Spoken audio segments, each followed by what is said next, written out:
Future perfect continuous tense का affirmative sentence पढ़ने जा रहे हैं। तो इस जो टेंस में ये tense future perfect continuous tense का अफर्मेटिव सेंटेंस है। यदि कोई आपको अफर्मेटिव सेंटेंस का कोई सेंटेंस मिल रहा है तो उसको आप कैसे ट्रांसलेट करेंगे, आइए कुछ फार्मूला और एग्जांपल्स यहाँ देखते हैं। सबसे पहले आपको पहचानना है कि यदि फ्यूचर परफेक्ट कॉन्टिन्यूअस टेंस का कोई सेंटेंस दिया है तो उसको कैसे पहचानेंगे।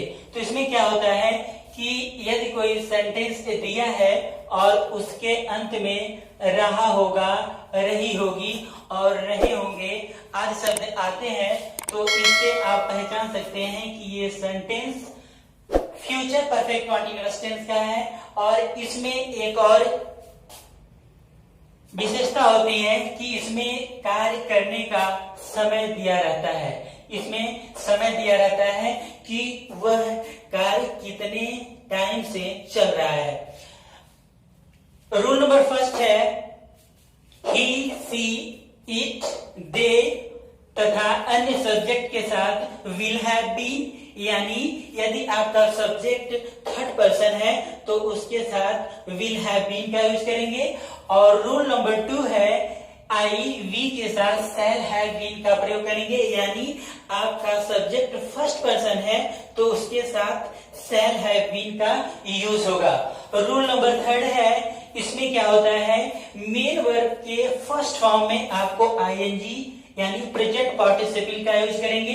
वर्ब का प्रेजेंट पार्टिसिपल यानी मेन वर्ब का एमवी, एमवी मीन्स होता है मेन वर्ब के फर्स्ट फॉर्म में आपको आईएनजी जोड़ना है। रूल नंबर 4 है टाइम के लिए इस टेंस में क्या होता है कि टाइम दिया रहता है और टाइम के लिए आपको फॉर और टिल का यूज करेंगे। जब आप फ्यूचर के अलावा और चाहे present perfect continuous, past perfect continuous जब पढ़ रहे थे तो उसमें टाइम के लिए फॉर और सिंस का यूज होता था, लेकिन इस टेंस में फॉर और टिल का यूज होगा। तक के लिए टिल का और अन्य टाइम के लिए फॉर का यूज होगा। इसमें एक फार्मूला दिया है, इस फार्मूले को देखिए। फार्मूले में पहले आपको सब्जेक्ट लिखना है, सब्जेक्ट के बाद विल या शैल लिखना है, विल या शैल के बाद आपको हैव लिखना है, इसके बाद बीन लिखना है। मेन वर्ब का प्रेजेंट पार्टिसिपल यानी वर्ब के फर्स्ट फॉर्म में आईएनजी जोड़ना है, इसके बाद ऑब्जेक्ट और टाइम लिखकर आपको फुल स्टॉप का यूज करना है। टाइम के लिए फॉर और टिल का यूज करेंगे क्योंकि ये फ्यूचर परफेक्ट कॉन्टिन्यूअस टेंस है तो इसमें टाइम डिनोट करने के लिए आपको फॉर और टिल का यूज करेंगे। कुछ एग्जाम्पल यहां दिया गया है। सबसे पहले आपको एग्जाम्पल में सब्जेक्ट ढूंढना है। सब्जेक्ट क्या है? दे है। सब्जेक्ट दे है तो आपको दे लिखिए, आपको दे यहां लिखना है दे। इसके बाद सब्जेक्ट क्या है? थर्ड पर्सन है तो थर्ड पर्सन के साथ क्या यूज होगा? विल या शैल, यानी थर्ड पर्सन के साथ आप विल यूज करेंगे, यानी will have been, they will have been, they will have been. और इसके बाद वर्ब का प्रेजेंट पार्टिसिपल यानी मेन वर्ब के फर्स्ट फॉर्म में आईएनजी जोड़ना है। तो वर्ब क्या है? प्ले है। प्ले में आपको आईएनजी जोड़ना है, ये हो जाएगा playing. They will have been playing tennis. Tennis ये ऑब्जेक्ट है तो टेनिस की जगह आपको टेनिस लिखना है। और कब से जो टाइमिंग है वो 2 घंटे है, यानी टाइम आपकी 2 घंटे है तो इसके लिए फॉर यूज होगा, फॉर 2 आवर्स, फॉर 2 आवर्स। तो इस तरीके से आप इस फार्मूले के बेस पर आप आसानी से ट्रांसलेट कर सकते हैं। एग्जाम्पल नंबर 2 है, इसमें सब्जेक्ट क्या है? सब्जेक्ट ही है तो आप ही लिखेंगे। ही क्या है? ही थर्ड पर्सन है तो थर्ड पर्सन के साथ विल या शैल क्या यूज होगा?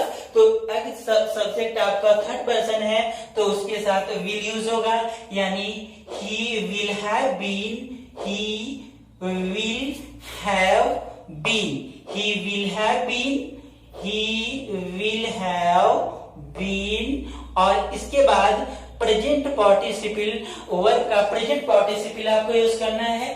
तो इसमें वर्ब क्या है, कार्य करना, यानी वर्क डूइंग, डू में आप आईएनजी प्लस करेंगे, हो जाएगा doing. He will have been doing work, doing work कब से, 2004 से।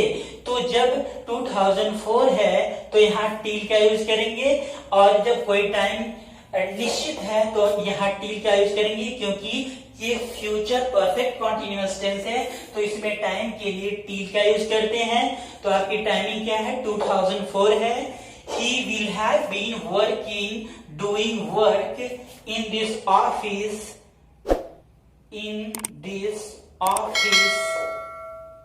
in this office, he will have been doing work in this office till 2004, till 2004। और लास्ट में क्या लगा देना है, फुल स्टॉप लगा देना है।